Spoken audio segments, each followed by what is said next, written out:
Telangana CM Revanth Reddy గారి cabinet ministers కాకుండా 7 మంది పవర్ఫుల్ అడ్వైజరీ టీమ్ ని కూడా బిల్డ్ చేశారన్న విషయం చాలా తక్కువ మందికి తెలుసు. వేం నరేందర్ రెడ్డి మహబూబాబాద్ ఎక్స్-ఎమ్మెల్యే టీడీపీ పార్టీలో తన రాజకీయ జీవితాన్ని స్టార్ట్ చేసి ఇప్పుడు సీఎం కి పబ్లిక్ అఫేర్స్ అడ్వైజరీగా ఉన్నారు. అంటే సీఎం కి జనాలకి మధ్య ఉన్న కలెక్షన్ ని బిల్డ్ చేయడంలో కీ రోల్ ప్లే చేస్తున్నారు. మొహమ్మద్ అలీ షబ్బీర్ 1980s నుంచి పాలిటిక్స్ లో ఉన్న షబ్బీర్ అలీ గారు కామారెడ్డి డిస్టిక్ లెవెల్లో సీనియర్ లీడర్. ఇప్పుడు SC, ST, OBC and minority welfares పై సీఎం కి అడ్వైజరీగా ఉన్నారు. ఈయన వెల్ఫేర్ స్కీమ్స్ డిజైన్ చేయడంలో expert.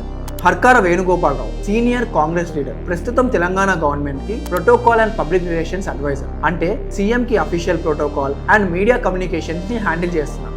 Doctor Mallu Ravi Nagarkurnool ex MP, present టీపీసీసీకి వైస్ ప్రెసిడెంట్ గా అండ్ ఢిల్లీలో తెలంగాణ గవర్నమెంట్ స్పెషల్ రిప్రజెంటేటివ్ గా ఉన్నారు. K Keshavarao senior most politician, Telangana state formation కి ముందు ఏపీసీసీకి ప్రెసిడెంట్ గా చేశారు. రాజ్యసభలో లాంగ్ ఇన్నింగ్స్ కంప్లీట్ చేసుకొని పబ్లిక్ పాలసీ అండ్ గవర్నెన్స్ లో మంచి ఎక్స్పీరియన్స్ తో సీఎం కి పబ్లిక్ అఫేర్స్ అడ్వైజరీగా ఉన్నారు. ఆదిత్యనాథ్ దాస్ ఏపీకి ex chief secretary and irrigation expert, Polavaram లాంటి పెద్ద ప్రాజెక్ట్స్ లో వర్క్ చేసిన senior IAS officer, present Telangana government యొక్క ఇరిగేషన్ ప్రాజెక్ట్స్ కి advisor. Suryadevara Prasanna Kumar senior civil servant and legislative expert, Lok Sabha and Delhi assembly లాంటి ఎక్స్పీరియన్స్ తో తెలంగాణ అసెంబ్లీ ఆపరేషన్స్ ని స్ట్రీమ్ లైన్ చేస్తున్నారు.